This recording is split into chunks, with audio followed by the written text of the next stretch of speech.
स्वागत है आपके अपने चैनल स्टडी ट्रैकर सर पर। आप देखना शुरू कर चुके हैं एक ऐसा वीडियो जो आपकी स्टडी लाइफ को कुछ हद तक प्रभावित भी कर सकता है और 100% मेरी गारंटी है कि आपकी जो भी स्टडी लाइफ है उसमें 100% सुधार भी होने वाला है। इस वीडियो को अंत तक जरूर देखिएगा आप लोग। आइए हम लोग वीडियो को शुरू करते हैं। आप लोग को मालूम है कि सोशल मीडिया की इस इतनी बड़ी दुनिया में कुछ ऐसी घूमती घूमती वीडियो आपके पास ज़रूर आ जाती होंगी जिसमें आप लोग को दिखाई देता होगा, लिखा होता है कि अगस्त से तैयारी करके टॉपर कैसे बने, सितंबर से तैयारी करके टॉपर कैसे बने, या 95% मार्क्स कैसे लाएं। क्या ऐसे भी वीडियो आप लोग को बहुत जगह मिल जाती होगी सोशल मीडिया प्लेटफॉर्म पे। आपको बहुत सारी वीडियो ऐसे मिल जाती होगी कि बिना पढ़े टॉपर कैसे बने। यानी एक तरह से टोटल कह लीजिए तो ये लिमिट ही क्रॉस है कि बिना पढ़े टॉपर कैसे बने। अगर ये थोड़ा भी ह्यूमन सेंस है तो ये कहा जा सकता है कि बिना पढ़े तो कोई पास नहीं हो सकता है, तो टॉपर फिर कैसे बना जा सकता है। ये तो गड़बड़ है। आइए हम लोग देखते हैं। तो सबसे पहले हम लोग ये देखते हैं कि यदि आपके दिमाग में ये भ्रम है कि बिना पढ़े टॉपर कैसे बने, तो ये भ्रम अपने दिमाग से निकाल ही दीजिए। और किन किन बातों का ध्यान देना है हमको टॉपर बनने के लिए, इन बातों को हम स्टेप बाय स्टेप आपके सामने रखेंगे। तो सबसे पहली हमारी इसमें बात ये है कि बीते हुए समय के बारे में सोचिए। देखिए, बहुत सारे ऐसे लोग होंगे, बहुत सारे यूट्यूबर होंगे जो बताते होंगे जितना समय हम लोग बिता चुके हैं उसके बारे में आपको सोचना नहीं है। लेकिन मैं आपको कह रहा हूँ कि बीते हुए समय के बारे में आप सोचिए। देखिए, आपकी तैयारी शुरू हुई थी अप्रैल से। कितने माह बीत गए हैं? अप्रैल बीत गया, मई, जून, जुलाई, अगस्त, यानी 5 महीने आपने हंसते हंसते उसको गंवा दिया है। मैं हँसते-हँसते गँवाने की बात इसलिए कर रहा हूँ कि जितनी मेहनत आपको करनी चाहिए, शायद आप लोग उतनी मेहनत नहीं किए हैं। और ये बात आप भी जानते हैं। आप स्वयं से पूछिए कि आपको जितना मेहनत करना चाहिए, जिस भी क्लास में हैं आप, 10th में हैं या 12th में हैं, आपको जितनी मेहनत करना चाहिए, जो सोचकर आप 9th में या 11th में थे, जो सोच रहे थे आप कि हम जाएँगे 12th में, 10th में तो इतना मेहनत करेंगे, आप स्वयं से पूछिए क्या आपने उतना मेहनत किया है? तो आपका जो मन है, वो जवाब देगा।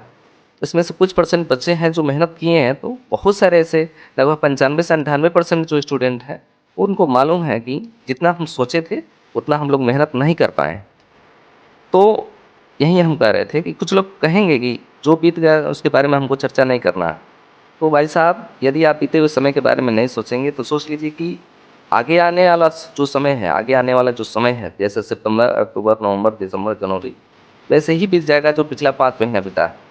और आपको पता भी नहीं लगेगा एग्जाम डेट कब आ गया, कि सर पे हो जाएगा एकदम एग्जाम डेट। अब पता लगा कि हड़बड़ी में आप लोग की तैयारी कुछ भी नहीं हो पाएगी। तो मैं सिर्फ आगाह आपको इसलिए करा रहा हूँ कि जिस प्रकार ये जो 5 महीने बीते हैं, अगर जो आप सतर्क नहीं रहे, सजग नहीं रहे, तो आने वाले समय भी जो 5 महीने हमारे शेष बचे हैं वो अभी वैसे ही बीत जाएंगे।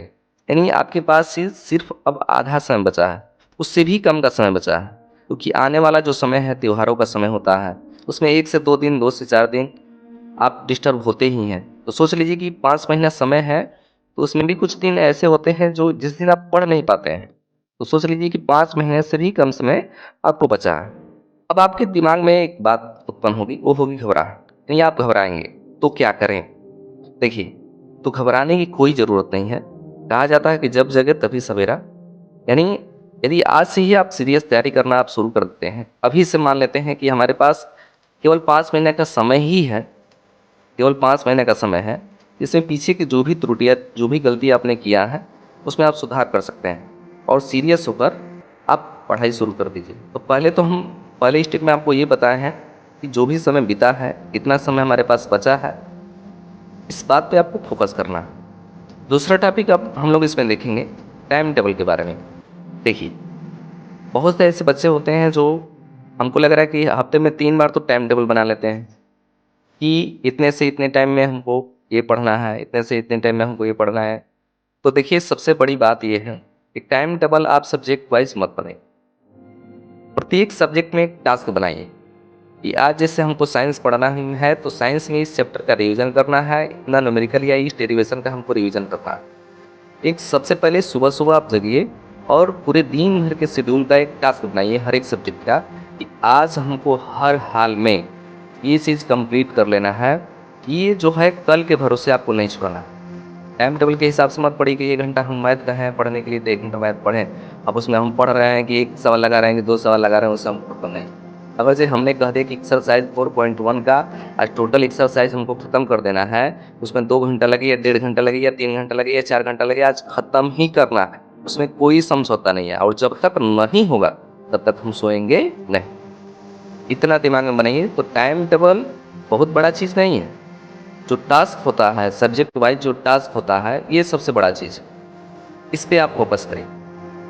तीसरे नंबर बात, सोशल मीडिया से दूरी बनाए रखें। अब दूरी बनाने का मतलब देखिए, आपकी जो लत लगी है सोशल मीडिया की, जो शॉर्ट्स आप देखते हैं इंस्टाग्राम पर हुआ है, फेसबुक पे है, शॉर्ट्स हो गया, तो ये जो शॉर्ट्स देखते हैं इसमें जो अपना 1 घंटा 1.5 घंटा या 3 घंटा व्यतीत कर देते हैं, भरसक अपने आप को आप रोकिए।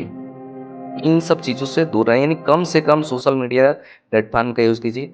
यदि एजुकेशनली जो पढ़ाई लिखाई से संबंधित है वो चीज़ें आप देख रहे हैं तो अच्छी बात है, लेकिन अपने आप को रोकिए, क्योंकि यही चीज़ जो है आगे आपके समय का नुकसान करेगी, आपके भविष्य को भी खराब कर देगी। और आप कोई वैसा काम मत करिए जिससे आपका फ्यूचर खराब हो। तो अधिक से अधिक दूरी बनाए रखें, कम से कम प्रयोग करें आप सोशल मीडिया का, एजुकेशन पर्पज से आप प्रयोग करें केवल। चौथा टॉपिक ये है कि टीचर का पढ़ाया हुआ जो टॉपिक है, आप कहीं भी पढ़ते हैं, किसी ऑफलाइन कोचिंग इंस्टीट्यूट में पढ़ते हैं या ऑनलाइन कोचिंग इंस्टीट्यूट में पढ़ते हैं, कहीं भी पढ़ते हैं, तो जो टीचर जिस टॉपिक को जिस दिन पढ़ा रहा है, आप उस क्लास के बाद यदि घर पे आप ऑफलाइन पढ़ रहे हैं, घर पे आइए तो तुरंत उस क्लास के बाद उसका रिवीजन करें। यानी कल के भरोसे उसको छोड़ने की ज़रूरत नहीं, क्योंकि रिवीजन करने से होता ये है कि कुछ आप क्लास के टाइम पीरियड में आप उसको समझे हुए हैं, और एक बार जब रिवीजन कर देंगे तो आपके दिमाग में छप जाएगा। अब आपके दिमाग में एक बात आती है कि सर हम लोग भूल जाते हैं। भाई, भूलना मानव की प्रवृत्ति, ये आपको दिक्कत नहीं है। जितने पूरे इंडियन बच्चे हैं या सब पूरे जगह जितने स्टूडेंट हैं सबकी दिक्कत। बोलना एक मनुष्य का स्वभाव है, बहुत बड़ी ये चीज़ नहीं है, लेकिन जब भी उस चीज़ का ज़रूरत है तो सोच लीजिए वो चीज़ हम लोग को याद आ जाता है, लेकिन कब? जब हम पढ़े रहेंगे तब। अब भूलने के डर से यदि पढ़ना ही छोड़ दिया जाए, ये गड़बड़ है, ऐसा आपको नहीं करना।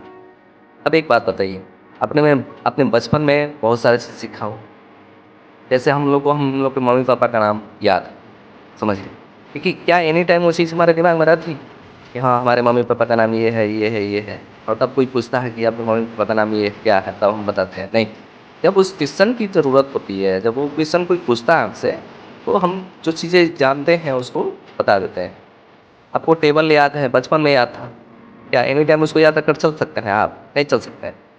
लेकिन टेबल कोई पूछ देता है तो बचपन में जो सारी चीज़ें याद किए थे, आप रटे थे, वो स्वाभाविक रूप से आपको याद आ जाती है। तो भूलना मनुष्य की प्रवृत्ति है, इससे घबराने की कोई ज़रूरत नहीं। उसके बाद अगला जो टॉपिक है वो हम लोग का है प्रीवियस ईयर क्वेश्चन को देखिए कि आप जिस भी क्लास में हैं, जिस सब्जेक्ट की आप तैयारी करते हैं, इसके प्रीवियस ईयर क्वेश्चन कम से कम पिछले 3 साल, संभव हो तो 5 साल, इसका एक बहुत बेहतरीन हम लोग कंटेंट तैयार कर रहे हैं। फिजिक्स का, उसके बाद मैथ का, केमिस्ट्री का, इंग्लिश का, इसका जितना भी प्रीवियस ईयर क्वेश्चन है उसका एक सिलेबस तैयार किया जा रहा है। सिर्फ उसमें प्रीवियस ईयर क्वेश्चन ही रहेंगे। अब सोच लीजिए कि अगर जो आप जिस दिन तैयारी कंप्लीट हो जाती है, सिर्फ इन प्रीवियस ईयर क्वेश्चनों का रिवीजन कर लेते हैं, तो आप वो लगभग एग्जाम हॉल में आप जाएंगे तो आपको ऐसा महसूस होगा कि लग रहा है कि पेपर हम कहीं पहले देखें। सोच लीजिए एक कंटेंट का तैयारी किया जा रहा है, और जिस दिन ये कंटेंट तैयार हो जाता है तो फिर हम उसको डाल देंगे, आप लोग उसको देख लीजिएगा।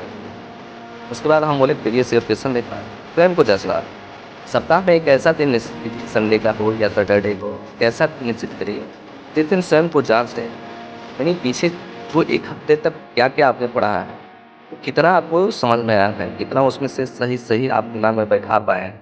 एक बार स्वयं का मूल्यांकन करना चाहिए। और जब इतनी प्रक्रिया आप कर लेते हैं, सोच लीजिए 95% नहीं है, आप 99.99% भी ला सकते हैं। सोच लीजिए, उसमें कोई दो राय नहीं। अगर जी मेरी बात आप मानते हैं, सीधे सुबह पढ़ते हैं, और ये देखिए असंभव है नहीं, लगभग अगर ये ठान लिया जाए कि हमको ये करना है, और दुनिया में कोई ऐसा आदमी है जो उतना लेकर आया है नंबर, कोई ऐसा लड़का है, तो आप भी ला सकते हैं। बस मेहनत जारी रखिए। आप लोग का जो मेहनत रहेगा, हम लोग का जो सहयोग रहेगा, उससे सफलता आपको निश्चित मिलेगी। यदि वीडियो यहाँ तक देखते हुए आ गए हैं तो आप लोग का बहुत बहुत धन्यवाद। चैनल पर नए हैं तो सब्सक्राइब कर लीजिएगा। वीडियो यदि आपको पसंद आता है तो लाइक ज़रूर करिएगा। मिलते हैं अगले वीडियो में, तब तक देखते रहिए आप लोग का अपना चैनल